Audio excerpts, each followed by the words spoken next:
सूचना केवल हमारे विचार हैं, वित्तीय सलाह नहीं। निर्णय लेने से पहले खुद शोध करें।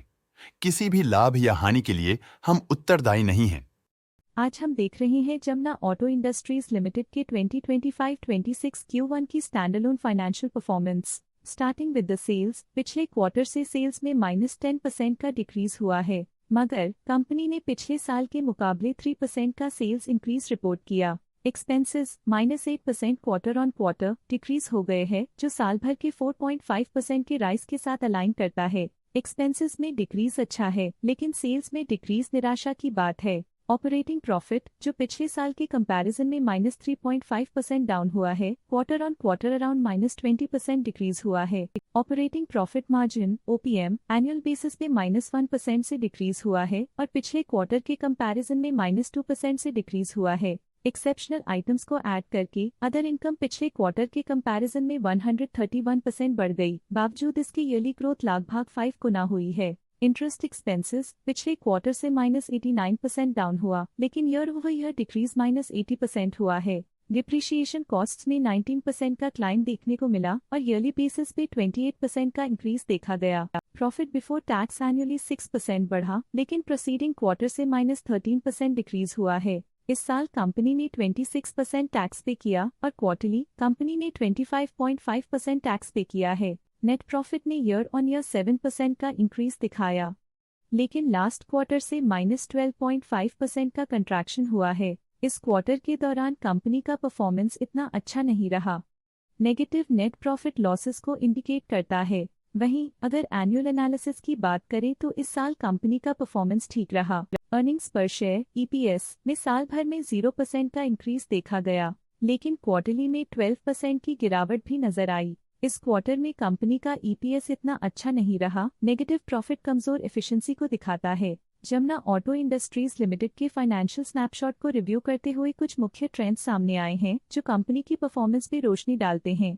जून 2022 से जून 2025 तक जमुना ऑटो इंडस्ट्रीज लिमिटेड की फाइनेंशियल जर्नी में सबसे पहले बात करते हैं सेल्स की। इस साल -5% की कमी के बावजूद पिछले 4 सालों में सेल्स में 18% की वृद्धि हुई है। इस साल सेल्स में गिरावट आई है, लेकिन पिछले 2 साल में अच्छी ग्रोथ हुई थी, जो एक अस्थायी रुकावट को दर्शाता है। अब बात करते हैं एक्सपेंसेस की। इस साल एक्सपेंसेस -5% घाट गए हैं, लेकिन 4 सालों में 15.5% का इजाफा हुआ है। इस साल हालांकि एक्सपेंसेस सेल्स से थोड़ा ज्यादा बढ़े हैं, मगर ग्रोथ रेट्स का करीब होना स्टेडी ऑपरेशनल कॉस्ट को दर्शाता है। इस साल ऑपरेटिंग प्रॉफिट -6% कम हुआ, लेकिन पिछले 4 सालों में 34% का इजाफा हुआ है। इस साल ऑपरेटिंग प्रॉफिट में कमी आई है, लेकिन पिछले 2 साल की वृद्धि रेजिलियंस को दर्शाता है, जो एक अस्थायी मार्केट को संकेत करता है। इस साल नेट प्रॉफिट में -15.5% की गिरावट हुई, लेकिन पिछले 4 सालों में 47% की बढ़ोतरी हुई है, जो कंपनी की मजबूती दिखाता है।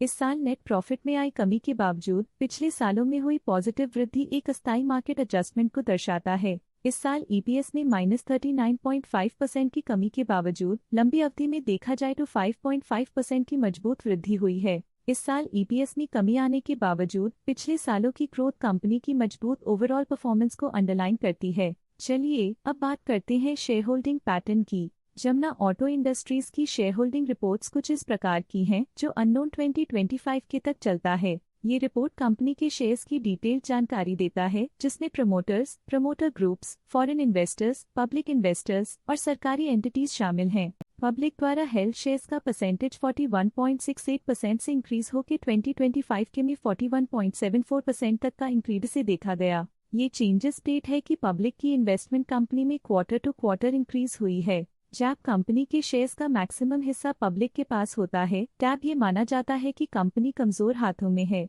जो बाजार की अस्थिरता और स्पेक्युलेटिव ट्रेडिंग को इंडिकेट करता है। DII डोमेस्टिक इंस्टीट्यूशनल इन्वेस्टर्स ने अपना शेयर होल्डिंग 2025 में 5.62% से 2025 में 6.28% तक इंक्रीज किया। ये बताता है कि डोमेस्टिक इंस्टीट्यूशंस ने कंपनी में अपना इंटरेस्ट 0.66% तक इंक्रीज किया है। फॉरेन इंस्टीट्यूशनल इन्वेस्टर्स की शेयर होल्डिंग में थोड़ा डिक्रीज आया 2025 के से 2025 के में, जो दिखाता है कि फॉरेन इंस्टीट्यूशंस ने अपने स्टेक को क्वार्टर टू क्वार्टर -0.72 से डिक्रीज किया है, जिसे पता चलता है कि उन्होंने अपनी इन्वेस्टमेंट्स को पुल बैक किया है। ये था कंपनी का करंट शेयर होल्डिंग पैटर्न। आज के लिए फाइनेंशियल सेक्टर में इतना ही। देखने के लिए धन्यवाद। स्टॉक लेटेस्ट न्यूज अपडेट के लिए चैनल को सब्सक्राइब करें और वीडियो को लाइक एंड शेयर करें।